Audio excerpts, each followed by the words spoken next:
Chainsaw Man is a strange story. When I first went into it, I was expecting it to be nothing more than just violence, this insanity. The whole premise is ridiculous, a guy with chainsaws coming out of both hands and his head, seemingly everywhere, going up against these huge, grotesque, devils that are like murdering everybody. And a weird cast of a very specific type of crazy girl that you just, you could save, again, paired with this really dark world.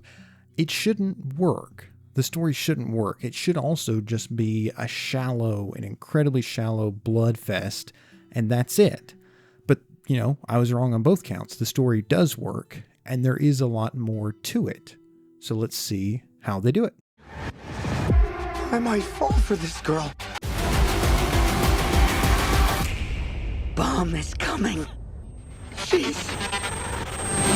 I watched the Reze Arc, which is a movie sequel to the Chainsaw Man TV show, picking up after season 1. And it begins with Denji, our main character, is going about life, as a devil hunter, and he runs into a girl one day, and she's flirty. She invites him, they have this interaction going back where he kind of helps her, and she invites him to come visit the cafe she works at. And they start to grow closer. They have an understanding. The relationship works in this story because the girl is, while she's certainly weird, she's very direct and, forward, and it's endearing. It really comes across as endearing because of how Denji reacts and his struggle. He's caught in this weird mix because he has this, seemingly pure love for his boss, Miss Makima, who is this distant, aloof, far off character who he, hopes one day to be able to, love or whatever, something like that. And then he comes up against these sultry advances of this other girl, and he's being pulled in two directions and isn't sure what to do. And the other part that makes this work is Reze seems genuine. It's weird. She's definitely strange, but for this type of story, it's not really out of the ordinary because everyone in this is a little bit or a lot of bit weird. The work they do fighting these devils is, you get the idea, it's driving most of them crazy, and nobody really expects to live very long. And so now we've kind of set the scene. We have, Denji and Reze, these two characters, and this potential relationship, and all on the background, they're fighting, they're hunting after these bigger and bigger devils who are causing more and more devastation and destruction in the city. And so this is kind of the synopsis, the plot point, ground zero as far as we go for Chainsaw Man, and we're trying to figure out how it works. And this is the thing with Chainsaw Man, it works really well, and it does this because there is this dark reality to it. Because when I was describing this type of show with the chainsaws and everything like that, it really should just be a silly, over-the-top, violent, bizarre, really weird sort of story, and that's it. It really shouldn't go anywhere. At least I didn't expect it to, but the author's made sure it does. And the way he's done this is he's paired it with this deep sense of sadness and tragedy. This is the backdrop for all the story. Despite all the action and violence and bizarreness cranked up to 11, it feels grounded because there's this deep sense of loss and sadness and tragedy that's in everyone's lives. And Denji and Aki's, everyone's lives is just this pain and understanding that they don't have long to live, and that to hope for anything more is the height of arrogance. It's unrealistic. And to give you an example, let's have a comparison. There's a movie that came out a while back that fits the violence and silliness over the top, and it's called Hardcore Henry. It's an odd kind of gimmick movie with a first-person point of view and just non-stop action. I mean, that's all there really is. I absolutely love the movie. I watched it twice. The first time I loved it. The second time, it was definitely starting to get old. But nearly everyone else I went in with the first time they watched it, they hated it. It's more of a one-trick movie where the appeal is very apparent. And if that doesn't appeal to you, there's not really anything else. It's just a violent first-person movie. It really feels almost like a video game. And granted, it doesn't really try to do much with characters or development.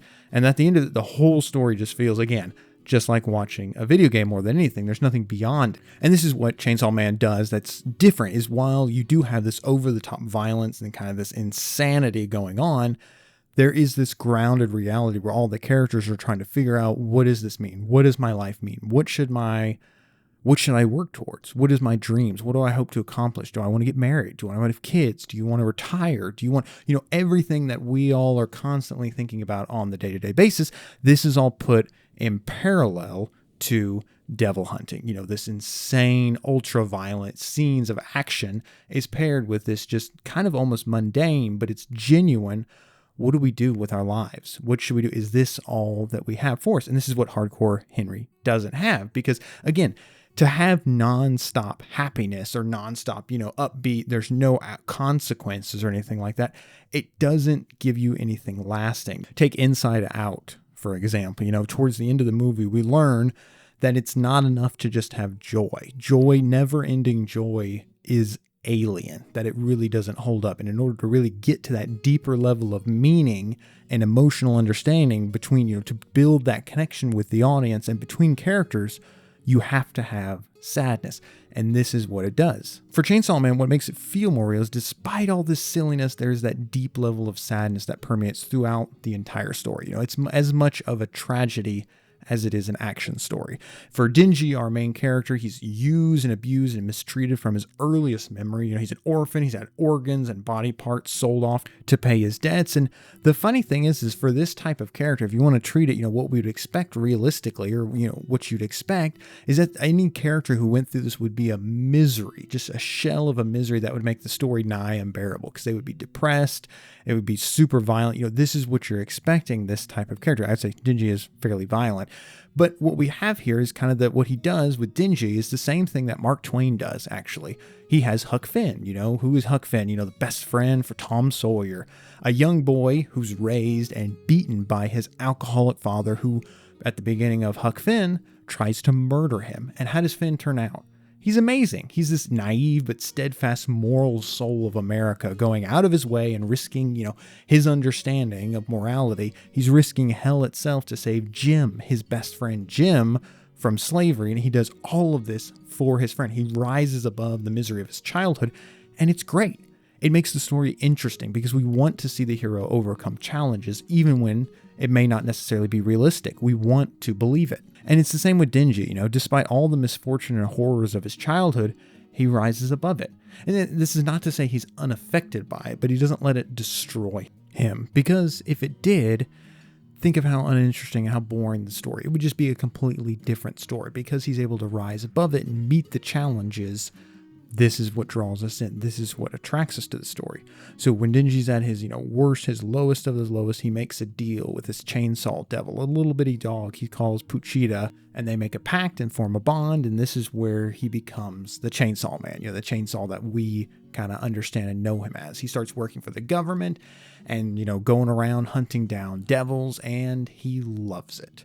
They give him 3 meals a day, a place to sleep. What more could anyone want? And so you have this, again, this two things going on, this crazy, insane action with all this sadness. Denji's led a horrible life. It's not been easy for him, but he's made it this far. And what does he want from life? He wants 3 meals a day and a place to sleep. That's it. Anything else is just gravy. And so now he meets Reze. He meets this girl who, they're hitting it off, and she really seems to like him. And he's able to have fun. He's able to be a kid. He's able to experience something, something akin to young romance. He's able to have this sliver of normality that he's never been able to have before. At least that's how it seems, until it's revealed that Reze, turns out, is not just your average girl. She is the bomb devil, an incredibly powerful devil who's after his heart and tries to kill him. And, they start fighting. And from there, it's clear Denji or Reze must die. And for such a violent world, you'd expect there to be, this constant loss and death, and that's what we get. It's weird to think that such a story bothers with trying to be grounded in anything. This story isn't trying to be anything like Hardcore Harry. It's trying to be, with characters, a world, relationships, plot. This is what it's working for. And it's a bit strange, but for story writing, there's no real rules. It's just the simple reality that if a strategy or technique works, then it works. For Chainsaw Man, running in parallel to the over-top violence and insanity of a guy running around with chainsaws coming out of his head and arms is the harsh reality of death and sadness and tragedy. They're paired together. So where the audience isn't simply fed a simple, beat-em-up story with no link to real life. And you see, at least for myself, I could be the only one. A guy with chainsaws in his head killing demons is so detached from reality, and that's what draws people in, though. They want something bigger, something that is, fiction. But it also works. You kind of need something to make it digestible, something relatable, unless all you want is just an action movie. And, hey, that's great. I don't think that works really. Even John Wick, the story, the whole reason why John Wick works is because there's the emotion, the tragedy behind it, of his dog died. Someone went out and killed his dog. Otherwise, the movie doesn't really work. You don't care. The fact that there's an hour and a half, action sequence, it's really cool, but it would not be what it is without the dog, without this. And so this is where you get to this emotional logic. A story needs to feel real to have meaningful consequences. And if it has meaning, and consequences that we care about, we care what happens, we're interested and we want to know what happens next. And as a storyteller, that's success. Money. We've accomplished what we set out to do. We've drawn in our audience, and there's no rules on how this is accomplished, or even what do you want to do with your story. You could go a completely different direction. But this is what the tragedy and sadness does for this story. It helps ground it and add this deeper level of meaning and consequences, and causes us to care about the characters. We want Reze to have a happily ever after, even if she doesn't, really deserve it. Maybe she does, maybe she doesn't. Looking back, there's something that happens towards the end where you kind of understand where she's come from, despite the fact that she's going through, killing all these people. It doesn't shy away from the fact of what she's capable of. There's a snippet of a young woman wounded by the bomb devil, and it's heartbreaking. The story doesn't shy away from showing all the hundreds of casualties are each an individual life who's ended. They all had their own dreams, their own goals, but making this story grounded makes it feel real. This is what it's going. We can't identify with killing devils. We're interested, but we haven't been able to do that. But again, the interest is what pulls us on one end, but what makes us care about this devil or that devil being defeated or killed is the emotion behind it, is the story. And we help wrap the audience. We're building the audience, drawing them in with this understanding. They understand what it's like to lose a loved one, or even we understand, the fear of losing a loved one. We're all aware about how easy it is to be hurt beyond repair. This is where the other characters, other than Denji, are. Aki, motivated by the gun demons, Devil's murder of everyone he knew. Himino is in love with him, but knows he's too driven by revenge to bother with anything other than trying to get revenge. He doesn't even care about living. And there's this continued understanding that each character is almost too afraid to even hope for something better in their life. And this, again, this is paired along with this action and sanity of the show. It's this two parts that are really what make it what it is and give it the heart that draws people into the story. And after watching the Reze arc, I did not expect it to hit me as emotionally hard as it did. I was expecting much more of, the wacky, bloody action anime, but right at the end, it hit me. Reze's character is really good, and it works with Denji, so you get a full understanding of this relationship and this life that could have been.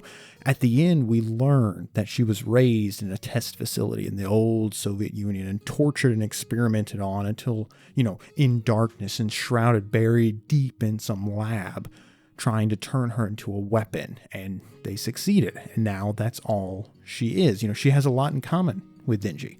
And after he defeats her and spares her life, you get this glimpse of what could be. And that Denji is the only person in the world who could possibly understand her. He could save her. Unironically, he comes close. But then she leaves, the bomb, Reze leaves. But then she decides to go back because, after all, maybe there is this chance. But then she's caught and killed off, by Miss Makima. And it just gives this, real bittersweet ending because we know she's killed a lot of people. It wouldn't make sense for her to have that happily ever after.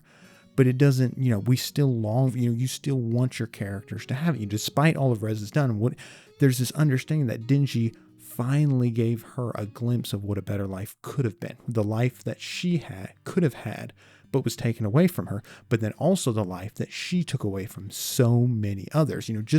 As she's beginning to understand that there's more, she's killed. She dies. And it's like we knew a happily ever after, a redemption was out of her reach. And again, I was not expecting how sad this ending would be, despite the fact that at the end of the day, the good guys win. And now I would be amiss without pointing out that along with the sadness and tragedy and, the action insanity, there is this really weird, bizarre sexual dynamic going on here. These dynamics may throw people off, and it certainly tells us that, the author certainly has a type.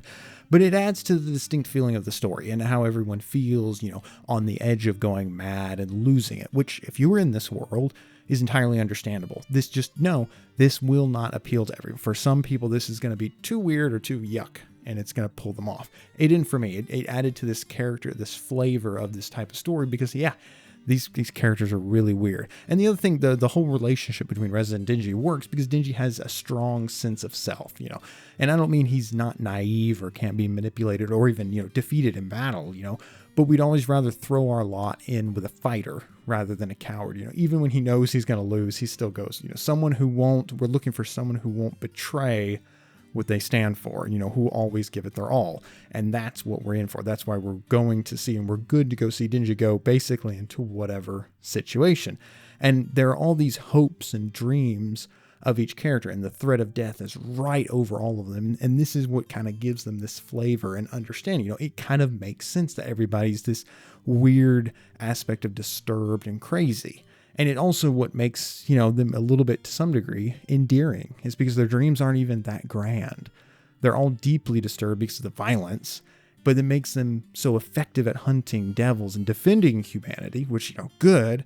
But at the same point, it gives them the idea that living a normal life is just impossible. You know, that to find someone to love and living beside them each day feels impossible. And I think if you've seen this or heard of it in the clips, if you haven't seen it in the clips I played, didn't seem too much, give it a shot. You know, if it was, I get it. If it was too much, I get it. I mean, take a look at this. You know, what we have is we have a shark with legs running across building debris in the middle of a typhoon, carrying a man with 3 chainsaws coming out of his body at various points, trying to kill said typhoon.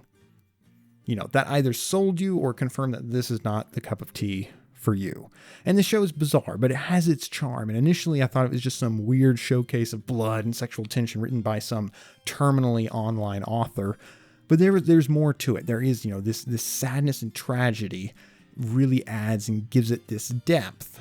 And the animation for this is just utterly fantastic and gives this blend that really gives the over-the-top violence and this crazy world something more to go after. So let me know down in the comments if you agree with me. What do you guys think? Let me know down in the comments. And yeah, I really appreciate you guys watching this far. I appreciate it. This was a fun one to make. So let me know. Let me know what you guys think. My name is Jeff Cassidy, and this is Fiction Applied. I'll see you in the next.